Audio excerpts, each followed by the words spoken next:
So who are the good guys rescuing this week? They are all males. What does that tell us? It's not bad up there. We keep going in. They keep plugging us out. Piha Rescue. Monday on 1.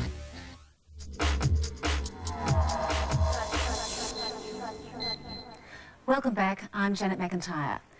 It was a secret report, part of a secret inquiry, and that's the way the Army intended it to stay, secret. The Butcher Report, the single document which, according to Keith and Margaret Berryman, absolves them of blame for the notorious bridge collapse near their King Country property 11 years ago.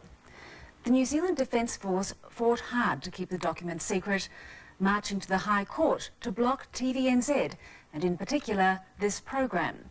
But the Army lost against TVNZ, and finally the Butcher Report is officially public.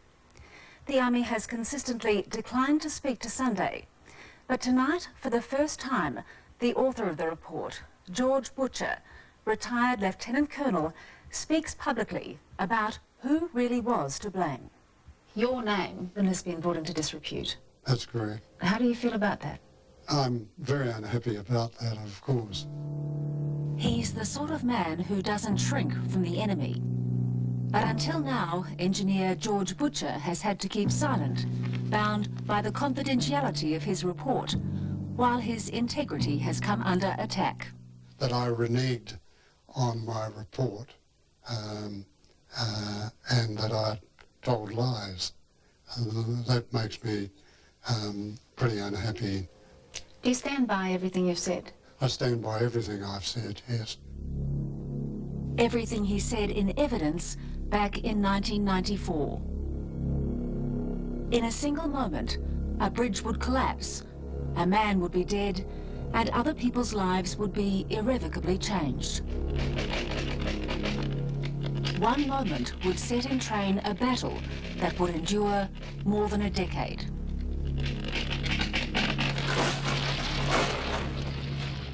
The cover-ups and lies and corruption for over 11 years has taken a huge toll. Keith and Margaret Berryman have suffered. They were blamed for the collapse of their bridge, while the Army that built it was in effect cleared. A man lost his life. He was their friend, beekeeper Ken Richards. The Berrymans were prosecuted, unsuccessfully by OSH. Their house burned to the ground, they lost their farm. Now they say they're victims of an Army cover-up, a cover-up of information, the Butcher Report, which they say changes everything. It totally absolves us of all blame. Do you take any responsibility for the failure of the bridge? No, we don't. But in a case where you'd like the facts to be black and white, they simply are not. Too much time has passed. Too little investigation was done at the time. And as we now know, secrets have been kept.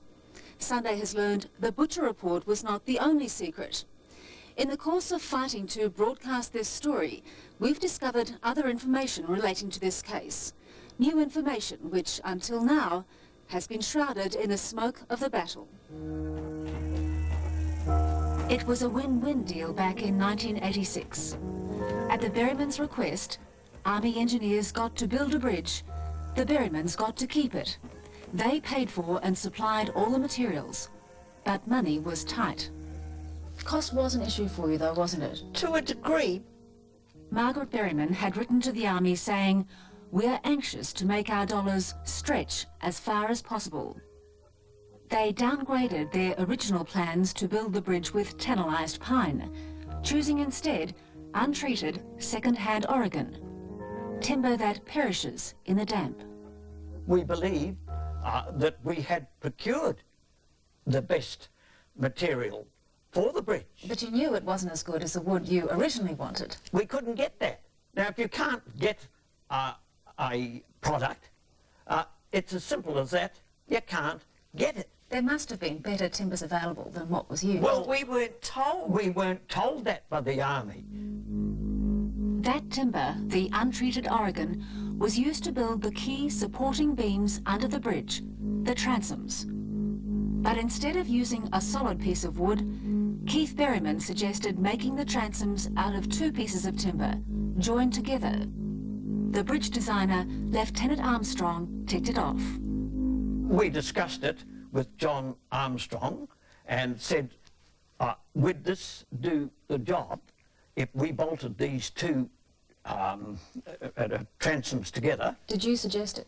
I could well have done it. Yeah. Yes, in discussion, and John was quite happy with the idea. It was the call that caused the bridge to collapse. The Butcher report states it as fact. Two pieces of untreated timber bolted together, nothing to shield the join from the weather. The bridge collapsed because the transoms were rotten. We now know the coroner didn't have that information. He didn't have the Butcher report. While he was critical of the poor condition of the bridge and of the Berrymans for failing to maintain it, he never heard about how the rot started in the transoms, where the timber was joined. That's the point seized on by lawyer Rob Moody. The thing collapsed because it wasn't built right in the first place. The decay occurred, and only occurred, because they never flashed the laminated transom. The irreverent, audacious Rob Moody, a doctor of law and a Manawatu cocky who's put his reputation, his career on the line for the Berrymans. He's claiming the Army covered up information, which he has said exonerates the Berrymans. The transoms were rotten from the inside out, so you couldn't see the rot. Mr. Moody says it couldn't be seen, and the reason is that the timber was rotting from the inside out. It simply couldn't be seen. Is that true? I don't believe that it was rotting from the inside out like a boil or something like that was about to erupt. It would have been obvious at the top surface. The main elements of a... George Butcher, the man who penned the Butcher report. A retired civil engineer, a former soldier who served in Korea. The cable. He's designed and built bridges. He was asked by the Army to investigate the Berryman bridge collapse for their inquiry. Transom. His so-called report is actually a series of answers to questions. The stringers. Evidence which was meant to remain confidential under military rules. It's been the subject of quite a lot of heated debate. Yeah, I'm uncomfortable about it, naturally, and particularly the fact that it's been utilised and by people who are not fully aware of the facts.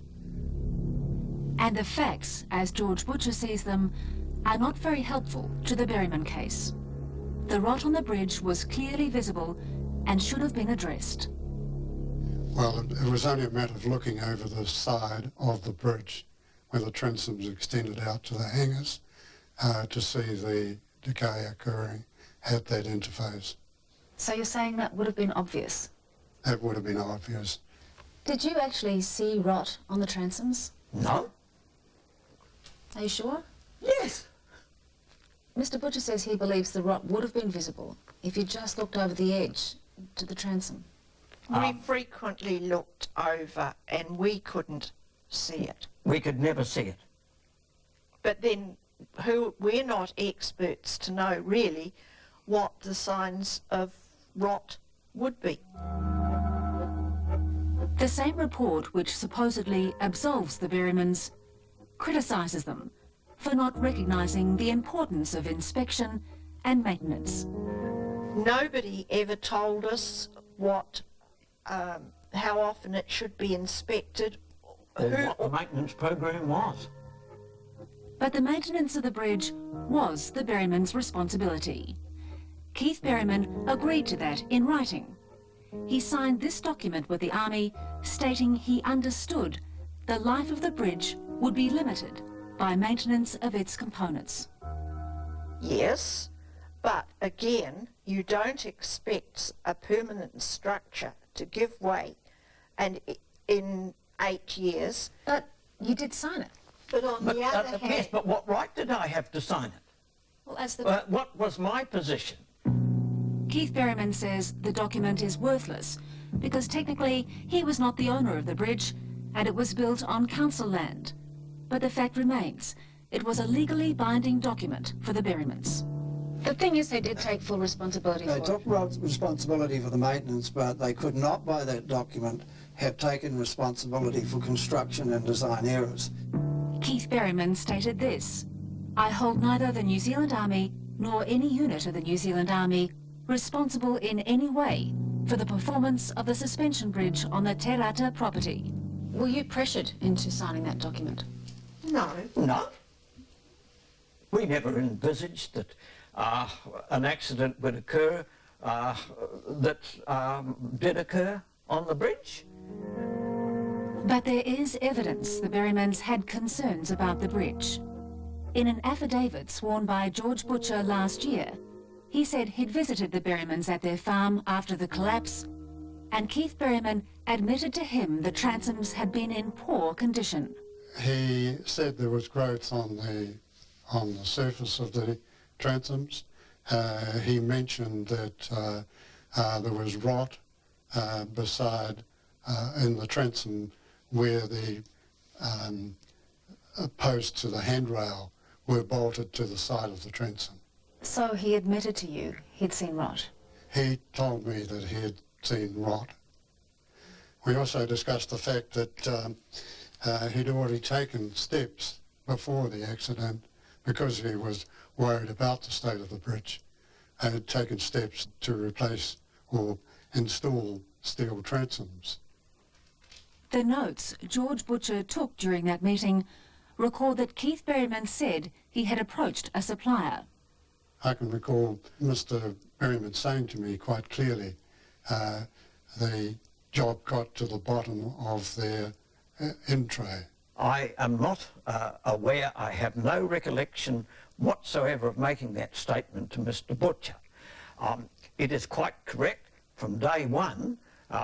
It's just a gut feeling that a farmer has that we felt it appropriate to put steel transoms, which would be there forever and a day. Had you gone so far as to actually arrange to get steel transoms? Yes, we did. Not to get them. We had made inquiries as to whether there was a product suitable. Those steps you were taking, making inquiries to get steel transoms, Nothing to do with the condition of the bridge. had nothing to do with it? No, not at all. But there can be no doubt the bridge was in visibly poor condition. How do we know that? It's noted in another secret report, this one commissioned by the Berrymans themselves.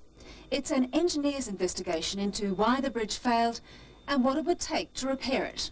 And like the Butcher report, it says the transoms failed due to weathering. This report only made it to the confidential Army inquiry. The Berrymans could have given it to the coroner, but they chose not to. Wouldn't such a document be helpful to the coroner? Well, it was our lawyer's decision. Do you not think now that that report should have been submitted to the coroner? Anything you can look at facts in hindsight and say, why didn't we? Why didn't the Army use their report? But in yet another extraordinary twist in this story, Sunday has discovered the previously secret Butcher report, the one the Army tried so hard to conceal, and the Berrymans tried equally hard to have revealed, had a most surprising source. George Butcher reached his conclusions as to why the bridge collapsed, in part by studying this report, the Berrymans. That's a very valuable document from my point of view because it was a report done just 2 weeks, or completed just 2 weeks after the actual collapse of that portion of the bridge. So was your report consistent with the other one? It was. They were very close. George Butcher says every bridge collapse has a number of issues. In this case, he says the choice of timber was a key factor. Keith Berryman made a big mistake by supplying Oregon for Lieutenant Armstrong. In my view, it should never have been used for what was in effect a permanent structure. Would you think some of the responsibility would have to lie with the Army? Well, with the benefit of hindsight and knowing that it shouldn't have been used, I believe there is some responsibility through a decision by Lieutenant Armstrong will fall on the Army. Do you think the evidence you gave to the Army should have gone to the coroner?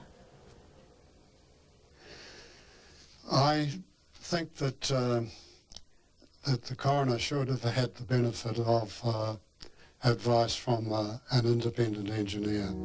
Which he did not. The coroner appears to have accepted what an Army lawyer had to say, that the Army's construction of the bridge did not contribute to the collapse. I'd like to read you something the Army told the coroner. In a causative sense, there was nothing wrong in the entire construction of the bridge that contributed to the accident. Is that a true statement? I would have difficulty in accepting that statement. The use of Oregon and laminated Oregon members, I could not have accepted. So that's a false statement? I wouldn't agree with that statement, no.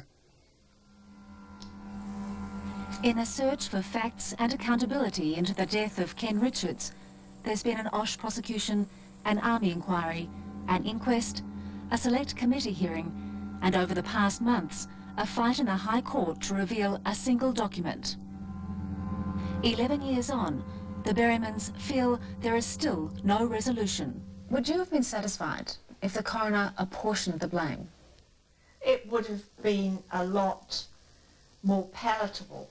Well, I don't see why we should have been held to blame at all when the armies, when they concealed the evidence that showed quite conclusively that we were exonerated. After the break, Jackie Ma exposes the Christchurch brothel keeper who got caught employing underage girls. I mean, if he can trick me into it, then he can trick anyone.